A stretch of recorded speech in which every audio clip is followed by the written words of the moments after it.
everyone, good day. So in this video, we will be learning about the Bangko Sentral ng Pilipinas or BSP, or in English, we refer to it as the Central Bank of the Philippines, as created by our Republic Act number 7653. This is the official seal of our Bangko Sentral ng Pilipinas.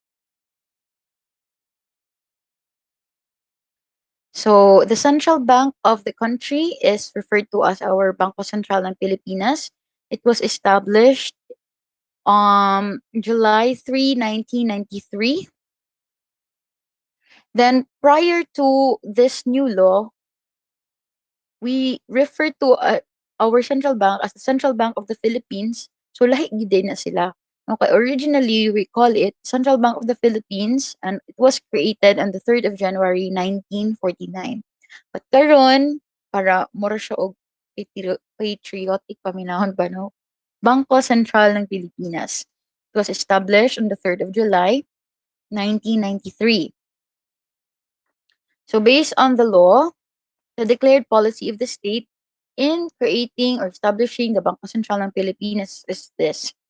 The state shall maintain a central monetary authority that shall function and operate as an independent and accountable body corporate in the discharge of its mandated responsibilities concerning money, banking, and credit. In line with this policy and considering its unique functions and responsibilities, the Central Monetary Authority established under this Act, while being a government-owned corporation, shall enjoy fiscal and administrative autonomy. So, the nature of the BSP is that it is a government-owned corporation. Okay, the creation of the Bangko Sentral ng Pilipinas is specifically mentioned in Section 2 of Republic Act 7653. It mentions this. There is hereby established an independent central monetary authority which shall be a body corporate known as the Bangko Sentral ng Pilipinas. So, it is mandated by our law that we refer to our central bank as the Bangko Sentral ng Pilipinas, not anymore Central Bank of the Philippines. Now, we also have the constitutional mandate. So, kanina si Congress in passing these laws creating the Bangko Sentral that is in consonance with Article 12, Section 20 of our 1987 Constitution, which states that the Congress shall establish an independent central money authority, the members of whose governing board must be natural-born Filipino citizens of known probity, integrity, and patriotism, the majority of whom shall come from the private sector. So, Congress DI, in passing the law, kay ni-follow ra sad siya sa giingon sa Constitution nga ingon diri the Congress shall establish. So in establishing the independent central monetary authority, Congress has passed the law creating the Bangko Sentral ng Pilipinas. So here are the responsibilities and primary objectives of our BSP. To provide policy directions in the areas of money, banking, and credit. So monetary policy, kinsa ang obliged um, to establish or provide our monetary policy, it is the BSP. Then have supervision over the operations of banks and exercise such regulatory powers as provided by law. To maintain price stability conducive to a balanced and sustainable growth of the economy. Promote and maintain monetary stability and the convertibility of the peso. So, as what we have discussed in the previous video, we have the fiscal policy, and in here we have the monetary policy. So, the fiscal policy, diba, pinsa ganito ang responsible for this. This is the government in the passage of law, so particularly the Congress. And then we also have the monetary policy, which will then be under the BSP. So these two government authorities should work hand in hand. No? Any fiscal policy o monetary policy dapat intertwined na sila sa each other. So this is the current organizational chart of the Bangko Sentral ng Pilipinas as of January 2020. Here you could see at the head of this, we have the monetary board. And then under the monetary board, we have the governor or the BSP governor. Dili na siya ang ato ang political governor ha. So this is the BSP governor, and then we have the office of the General Counsel and Legal Services. We have the sub offices. Ang importante lang ani is that you would see that the governor is under the monetary board. Okay, kay in my time, gipangutanan siguro mi ato kinsa ang BSP governor. Gipangutanan mi sa board exam man siguro to or sa amo ba tong mga comprehensive examinations. Basta this is very important nilang. So we have the governor, and then we have the different sectors here. We have the human resource subsector, financial market operations subsector, and so on. Then other sectors here, we have the monetary and economics sector, the financial supervision sector, and the corporate services sector. And then we have the different subsectors. You don't need to memorize, just appreciate lang the organizational structure of our BSB. So medyo complicated yun siya. Ah, If ganahan mo dakog sweldo, ari mo pang panarbaho sa BSP. Kung kabantay mo, daghan mga offices nga related to accounting. Dako ni sila sweldo diri. Now, this is our current BSP governor. His name is Benjamin Diokno. Okay siya happy. Okay siya na happy sa iyong picture. Anyway, so this is Benjamin Diokno. Don't forget his name. Okay, Benjamin Diokno. That is our current BSP governor. Now, let's discuss the monetary policy in the Philippines. Now that you have appreciated and say role ni BSP, who is the BSP governor, and we had a glimpse of the organizational structure of the BSP, let's look at the monetary policy in the Philippines. And look at the central bank's changing approach. So over the years, naglahilain o nagmake jud sila changes sa ilahang monetary policy. Kay one monetary policy for a particular period of time may not be the best monetary policy in the next years. So the BSP's primary objective, again, is to maintain price stability conducive to a balanced and sustainable growth of the economy and employment. So what is the BSP's monetary policy, or what is rather a monetary policy? A monetary policy is an action by the BSP itself to manage the supply and cost of money and credit, to influence overall demand for goods and services, and to attain price stability. Okay, now we have the legal interest rate, right? Um as established by our BSP. So si BSP sad ang magbuot kung pila gyud ang interest rate nga ipatong sa kanang mga loans and all other credit transactions. So such that if silent ang inyong agreement, for example, nagyud tay legal interest, no? Even if wala siya gi-stipulate, nagyud tay legal interest. I think now it's 6% per annum as established by the BSP. And also, part of the BSP's monetary policy is to manage the supply of money.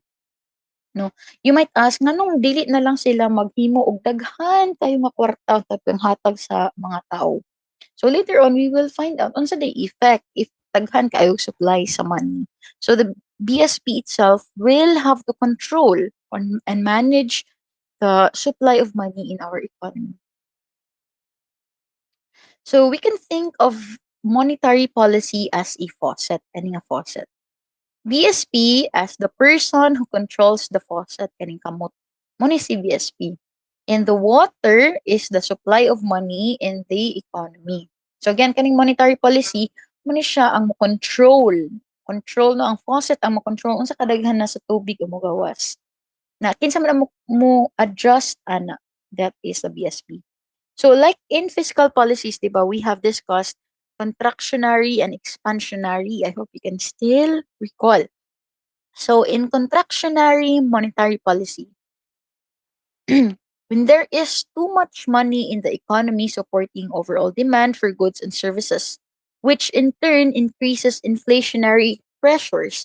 Remember in our previous discussions, when it comes to the relationship um sa ato ang supply and demand, if daghan kayo kwarta daw sa economy, di ba daghan sad og spend ang mga tao.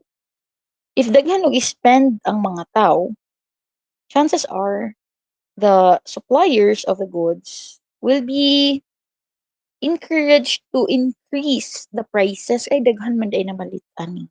Increase na ko akong price. So that would increase inflationary pressures. Daghan ra kaayo. Kwarta sa ato ang economy. So the BSP then, what will the BSP do? The BSP tightens the faucet to reduce the money supply. This action dampens demand, which could lead to lower inflation. So, what could be samples of actions by the BSB in order to tighten the faucet or tighten the monetary policy? For example, it might impose higher interest rates sa credits. Kung taas kayong interest rate, di ba, discourage ta to utang. Kung mag-discourage tag to utang, mas gamay na ang ato ang purchasing power. Eh di naman ta kautang ana kay gimahalan naman ta. So therefore, there will be less lending or borrowing because of the higher interest rates. Because of that, there will be more savings and less spending. Okay? Now, same gihapon, let's look at the monetary policy as the faucet and the BSP the one controlling the monetary policy and the water as the supply of money in the economy. In this case, under expansionary monetary policy, when there is too little money, so ipa-expand na to. When there is too little money in the economy, which dampens the overall demand for goods and services, the BSP loosens the faucet to expand money supply. So what could it do? It could lower interest rates. So if mo gamay atong interest rates, mas ma-encourage ta to borrow more. So there will be more lending or borrowing, then less savings, more spending. Mas ganahan ta nga mo spend. Okay? Okay, so the Philippine economic and financial landscape has greatly shaped the evolution of the country's central banking in the last 70 years. To better respond to these challenges, the conduct of central banking had also evolved through the adoption of different monetary policy frameworks. Okay, so it's like a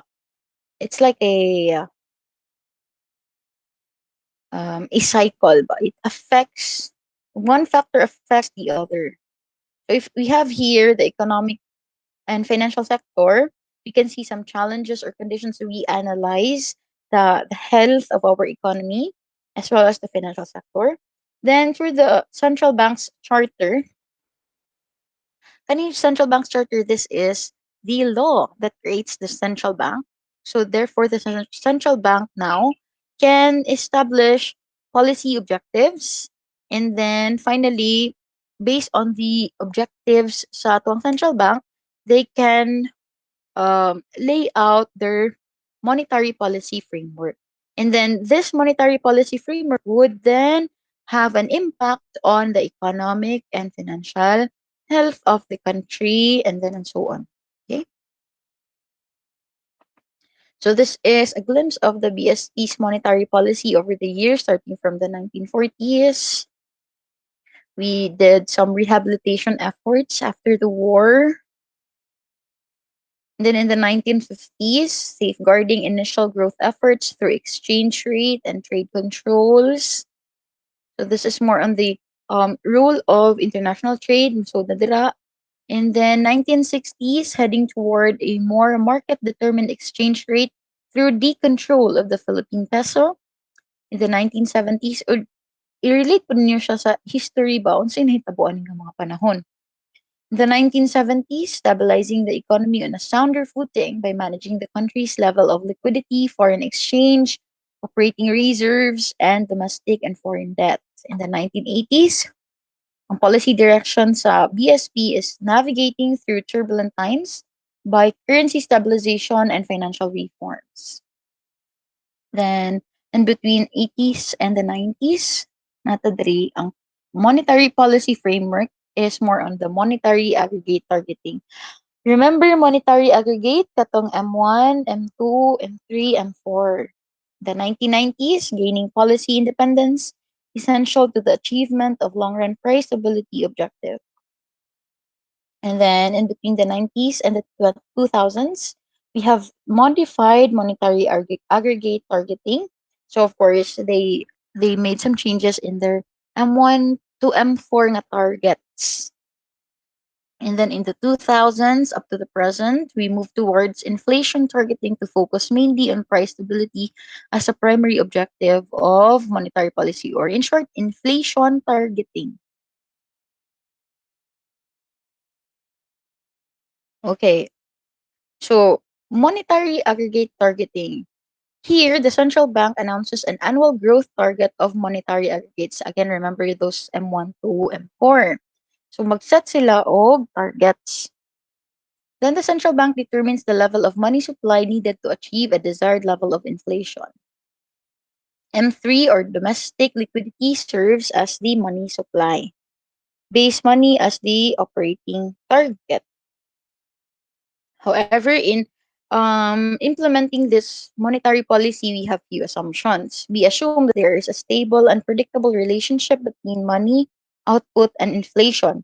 Change in money supply triggers change in price or inflation. So meaning, if they are to change the monetary supply, then there is a corresponding change in the price or inflation. Because that's the purpose, di ba nga? I-control nila ang money supply in order to control also the level of the prices and inflation.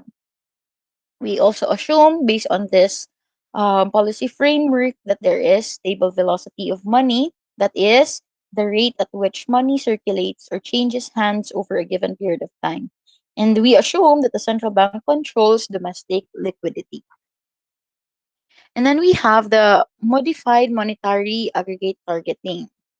There is now greater emphasis on price stability instead of strictly attaining set targets for monetary aggregate. So this is more of flexible. Katong ganina nga, original monetary aggregate targeting that is very rigid, very strict. Now this time they found out nga instead of just strictly focusing on the attainability of um atong mga giset nila nga targets, they would also look at the impact on price stability.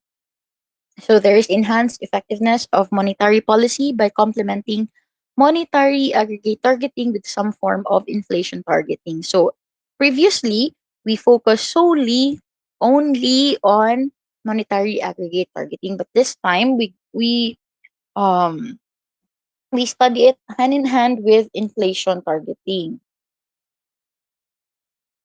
So it says here that the monetary targets could be exceeded as long as inflation targets are met. And here, the BSP monitors larger set of economic variables in making decisions regarding appropriate stance of monetary policy. You actually don't need to memorize this. So these things are just nice to know as long as you appreciate the concept of monetary policy. And then lastly, we have the inflation targeting. What is this all about?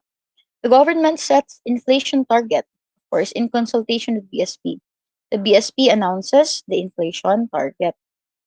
The BSP then assesses monetary conditions and forecasts inflation. Then it has to answer this question. Is the inflation forecast in line with the target? If the answer is yes, then there will be no change in the policy settings. However, if it is not in line with the target, then the BSP adjusts some policy settings. Then the BSP communicates through press statements, highlights of monetary board meetings, inflation reports, and open letter to the president. These reports can actually be accessed in the BSP website. If you are curious enough sa katong mga gipang-release nila nga statements, kung mga inflation reports and other reports, then you can visit the BSP website. Like, kita gini siya, at least diri ni smile na siya, no? Mao ni siya ato ang BSP governor, si Benjamin Diokno. And siya, for central bankers, understanding inflation dynamics in relation to other economic variables is crucial. Most, if not all, central bankers will agree with me that controlling inflation is a demanding task. Yes, the central bank can influence inflation by tightening and easing monetary policy. So, unsa kining tightening mo na ang contractionary, di ba, monetary policy. And then easing mo na siya ang atong expansionary monetary policy. Okay?